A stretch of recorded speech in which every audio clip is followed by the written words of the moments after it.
Good morning, students. Kindly open page 27 of your book and underline the important points side by side. We have already started chapter 1, Nature and Significance of Management in the class, and done till Nature of Management. So, before moving ahead, let's recapitulate what we have already done in the class. So, let's start with meaning of management. Management is a process of getting things done with the aim of achieving goals effectively and efficiently. That means, first of all, management is a process. Why it is a process? Because in it we are doing a sequence of functions like planning, organizing, staffing, directing, controlling. So it is a process. Then we have to achieve the goal effectively and efficiently. So there are two terms, effectively and efficiently. The word effectively means completing task on time, no matter whatever the cost.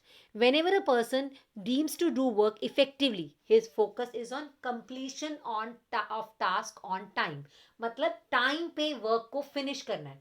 It doesn't matter कि कितना cost लग रहा है उस work को करने के लिए. Then the second thing is efficiently. That means completing task with cost benefit analysis. That means we have to complete the task on time but with minimum cost. हमें cost को भी कम करना है. We have to use the resources efficiently. Then we are having features of management. Features of management includes goal oriented process. It is a pervasive process. It is a multi-dimensional process. It includes management of work, management of people, management of operations. Management is a continuous process. Management is a group activity. Management is a dynamic function. And management is intangible. So, all these are the points of features of management. Then there were objectives of management. The objectives of management were divided into three parts. The first was organizational objective, second was social objective, third one was personal objective. First is organizational objective. Organizational objectives are also known as economic objectives. They include survival, profit, and growth. That means the firm aims at survival, first of all, that it has to survive in the market. After survival, it focus on earning profit and then it focus on growth in the market. That means it can start with a new branch. It can start with a new product line. Then the social objectives, this include welfare of society, like providing goods at reasonable cost to the customers, providing good quality products to the customer, using environmental friendly techniques of production, and so on. Then comes a personal objective, which includes welfare of employees, like providing competitive salaries to the workers, providing good working conditions to them, peer recognition among the workers. That's it. Then we are having importance of management. Importance of management, that means why management is important to us, how management helps the business. It helps the business in achieving group goals, it helps in increasing efficiency, it helps in creating a dynamic organization, it helps the people to accept the changes fast, it helps in achieving personal objectives of employees, it helps in the development of the society, overall development of the society. Then we have discussed about nature of management in class. Nature of management was divided into three parts: management as a science, management as an art, and management as a profession, in which we have concluded that although management is a science, but it is not a pure science. It is a social science, inexact science. It is an art, as all features of science all features of art are present in it, and it is a profession. It is not a full-fledged profession. It is a partly profession because only one feature of systematic body of knowledge is present in that. Now, we are going to start with a new topic, that is levels of management, page number 27 of your book. Now, open your books on page 27. The topic is levels of management. As you all know that business cannot run in isolation. No single individual can run a business. It needs group of persons working together. That means number of people work together in a business to help in achieving the goals. And we have lot of, in a business organization, there are lot of people working together to achieve the objective. Simple, you can see your school, like in a school, oh, so many people are working, starting from principal ma'am, Nidhi ma'am, teachers, then the blue collar employees, white collar employees, all are working in the organization. So to carry on different activities, employees need authority and responsibility. That means in an organization we are having number of people working together. Each and every person is given the work according to their caliber, their qualification, their skills, and they have to perform the work or the activity given to them. But to perform that particular activity, that particular work, they need authority and responsibility. Now the first question in your mind will be, what is authority and what is responsibility? What is authority? Authority means power to take decisions.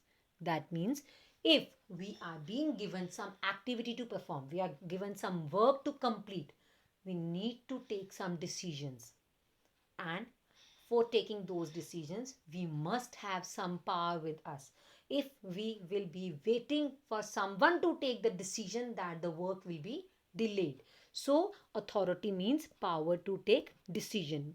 Then comes responsibility. Responsibility means obligation to complete the job on time and in proper way. That means the job should be completed on time. If you are given authority to do some work, if you are given some work to do, you are obligatory to complete that work on time and in an appropriate way.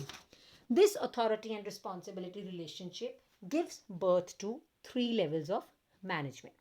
The first level is top level, middle level, and lower level. Once again, I'll repeat, there are three levels of management: top level, middle level, lower level. The top level includes chairman, board of directors, president, vice president, CEO, managing director, general manager.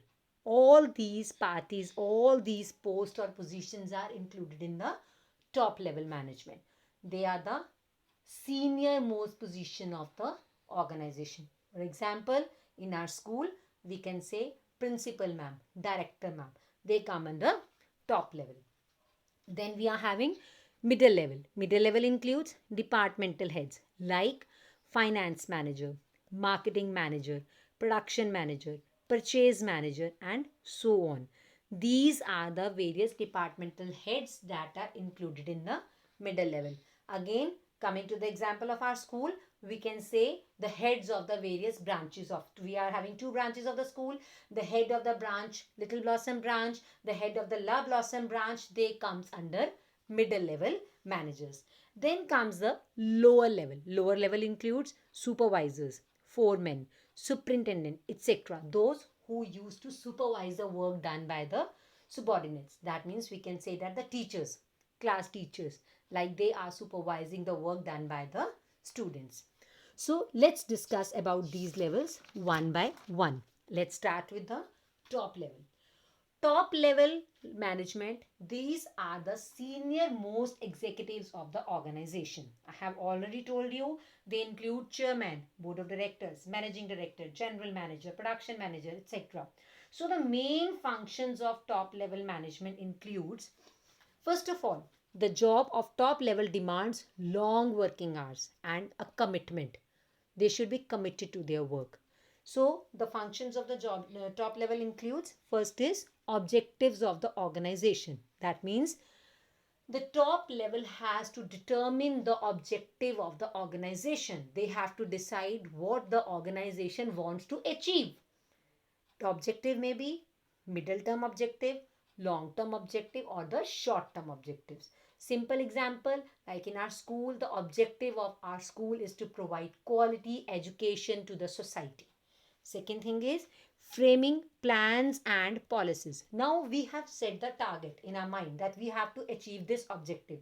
How we are going to achieve this objective, that is being decided by the plans. So this is the job of the top level management, to plan about the frame the plans and policies. Third is assigning activities. Top level itself is not going to do the whole work itself. Top level में कोई भी काम अकेले अपने आप नहीं करना. They will divide the work among their subordinates. They will divide the work among the subordinates, that is middle level and the lower level. So they will decide who is going to do which particular activity. For example, we can say in our school, like we decide who is going to take which particular subject in the school. All this includes in the assigning activities. Then comes responsible for welfare and survival of the organization.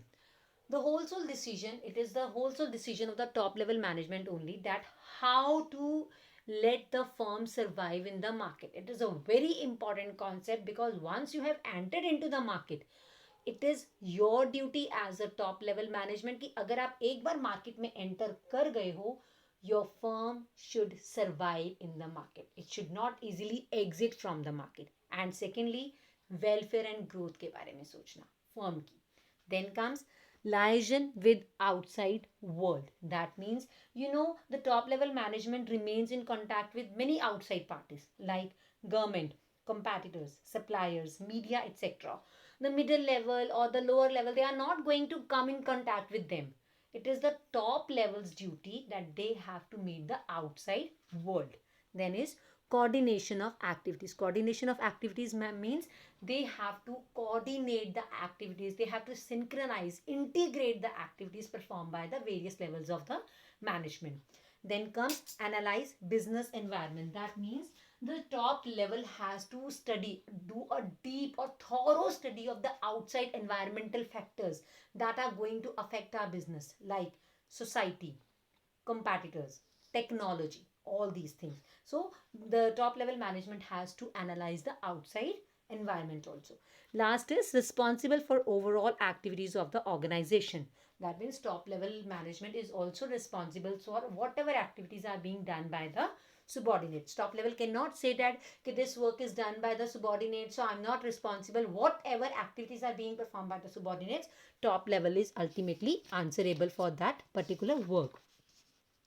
Then comes functions of middle level. Once again, I have told you, middle level includes the various departmental heads. So middle level acts as a link between top and the lower level.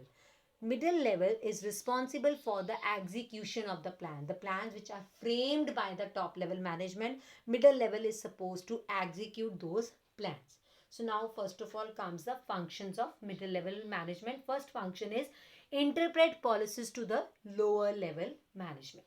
That means whatever policies are being framed by the top level management, the middle level management interpret those policies to the lower level management. For example, I was talking about the example from your school or our school only, like director ma'am, principal ma'am, they are framing some policies. So ma'am, Nidhi ma'am is coming to us, they are guiding us about those policies to the class teachers. That means the middleman is working as a link between the top level manager and the lower level manager. Then second thing comes is plan activities of their own department. As I have already told you, the middle level involves various departmental heads. So various departmental heads, when they are working for their own department, they play the role of top level department, top level management. When they decide the things of their own department, that means they are working as the top level management. Then recruiting and appointing employees. It is a duty of the middle level managers only to recruit and appoint the suitable employees for the organization. Then is motivate the employees. It is the duty of middle level managers to motivate the employees to give their best. It is their duty to get the best out of the employees. Then is responsible for activities of their department as well as of the lower levels also. Same like the top level managers, the lower level managers are responsible for the activities done by their department as well as the activities done by the lower departments. Now the third level is functions of lower level. Lower level function. Lower level is also known as, remember, this is the most important point, lower level is also known as operational level or the supervisory level. The authority is very limited at this point of level. Lower level has a very limited authority. They include supervisors, superintendents, etc. What are the functions of the lower level? The first function is representing problems of workers. The lower level employees, managers, they work as a link between workers and the middle or the top level employees, top level managers. So as they are in direct contact with the workers, so they listen to the problems of the workers, they listen to the grievances of the workers, and they tell about these problems, these grievances to the top or the middle management. Second thing is maintaining good working condition. That means it is the duty of the lower level of the management to maintain good working conditions, suitable working conditions for the employees so that they can give their 100%. Then developing healthy superior subordinate relationship. How is this possible? By a healthy superior subordinate relationship, that means they should develop a positive relationship among the employees and the top level management level managers. So how they can do, they go, suppose any employee, any worker is giving any suggestion, it is the duty of the lower level manager to give this suggestion or tell this suggestion to the top level manager. जो भी suggestion worker ने दिया at least आप top level तक लेकर जाओ, मानना ना मानना that is a second thing, but at least आप उस सजेशन को वहां तक लेकर जाओ. और if the suggestion was good, worker should be appreciated. Then is maintaining good standards of quality. That means lower level manager is directly related with the workers where actual production is taking place, जहाँ machines पे actually work हो रहा है. Then it is the duty to supervise the quality of the product and make sure the quality should be the best one. Then motivating the workers. That means motivating the workers to give their 100% to the work. Minimizing wastage. That means reducing the wastage. Try not to waste any resource of the organization. Safe and secure working conditions. Working conditions to the employees should be safe and secure. There should not be any danger to the life of the employee while working in the organization. Then is maintaining discipline. It is the duty of the lower level employees, lower level managers to tell employees, workers regarding value of discipline. Then is responsible for quality and quantity of the output. That means कि they are supposed to, workers are supposed to produce good quality product and the required quantity of the product. If they are not able to produce the required quantity, targeted quantity on time, that means the lower level managers are responsible. So I can conclude only this. Top level management focus on two functions of management, that is planning and organizing. Middle level focus on staffing as well as coordination of the function. Lower level focus on directing and controlling function. So bache, once again I'll say you, there are three levels of management. One is top level management, then is the middle level management, and then is the lower level management. Top level management focus on planning and organizing function, and they are having maximum authority with them. Middle level management focus on staffing and coordination, and they are having limited authority, more less than the top level managers but more than the lower level managers. And the lower level managers, they focus on directing and controlling function, and they have a very limited access to authority. Fine, I hope everything is clear in this topic. So last, what you have to do is, you all are supposed to read this chapter till page number 30 of your book.